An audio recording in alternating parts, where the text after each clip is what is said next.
और जहाँ कहेंगे वहाँ कसम उठाने को गोकुल सिंह तैयार है। एक व्यक्तिगत तौर पे नहीं, मैं एक सिरसा का नुमाइंदा हूँ, पीछे सिरसा का नाम लगा है, हजारों करोड़ वाले से हम टक्कर लेते हैं, तो हम क्या एक राज्यसभा की वोट के लिए इस प्रकार से सोच रखेंगे।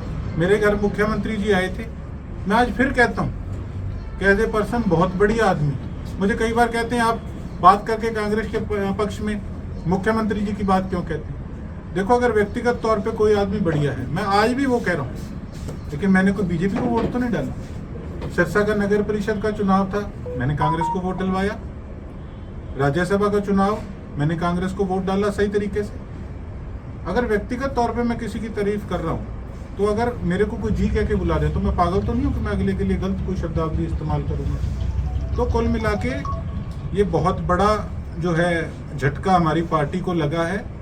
हमारी जीत हुई, हमारे कैंडिडेट को बहुत बहुत बधाई, और जिन साथियों ने डट के इस चुनाव को लड़ने का काम किया उनको भी बहुत बहुत बधाई। लेकिन मैं ये समझता हूँ कि जैसे पिछले लोकसभा चुनाव में कांग्रेस पार्टी को 5 सीटें आई थी, हालांकि उस समय मैं कांग्रेस का हिस्सा नहीं था, एक ओवर कॉन्फिडेंस हो गया था जिस करके कि हमारी सरकार नहीं आई। मैं ये समझता हूँ कि आज हमें ज़्यादा उत्तेजित नहीं होना हमारी जीत पे, बल्कि हमें वक्त से संभलना है, और अगर हम वक्त से संभले तो आने वाले टाइम के अंदर हमारी सरकार आएगी।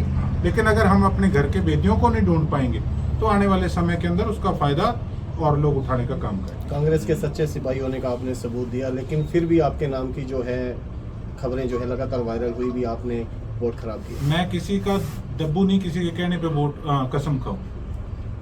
मैं अगले को भी कह सकता हूं कि मुझे कसम उठवाए कि पहले भाई इस चीज की आप कसम खाओ, लेकिन ठीक है, एक मेरे मन को थी कि जो काम मैंने नहीं किया तो मुझे उसको स्पष्ट करने में जो है वो कोई किसी प्रकार का कोई गुरेज नहीं था, तो मैंने अपनी बात स्पष्ट करी, और जहाँ कहेंगे वहाँ कसम उठाने को गोकुल सिंह तैयार है। एक व्यक्तिगत तौर पे नहीं, मैं एक सिरसा का नुमाइंदा हूँ, पीछे सिरसा का नाम लगा है, हजारों करोड़ वाले से हम टक्कर लेते हैं, तो हम क्या एक राज्यसभा की वोट के लिए इस प्रकार से सोच रखेंगे। ठीक है, मुझे बुलाया, मुख्यमंत्री जी ने भी वोट मांगा, खट्टर साहब ने भी मांगा, हमने भी उनके विधायकों से मांगा, लेकिन किसी ने कोई ना तो मेरे से कोई, जैसे कोई न्यूज में आ रहा था कि कोई प्रलोभन दिया या कोई डराया, इस प्रकार की जस्सी पेटवाड़ ने कहा कि जो है आपको प्रलोभन दिया गया, धमकी दी गई, इस तरीके की बात। जस्सी जी हमारे भाई हैं, उनको कोई ना कोई गलत इन्फॉर्मेशन होगी, इस प्रकार की कोई बात नहीं। ना तो मुझे किसी ने कोई थ्रेट दी, ना कोई प्रलोभन दिया किसी प्रकार का। हाँ, व्यक्तिगत तौर पे बड़े प्यार से उन्होंने वोट की अपील की, वो तो हमने भी अपील की बीजेपी के एमएलए से। इसमें तो एक हेल्दी सिस्टम है, मैं समझता हूँ इसमें तो कोई बुरी बात नहीं है।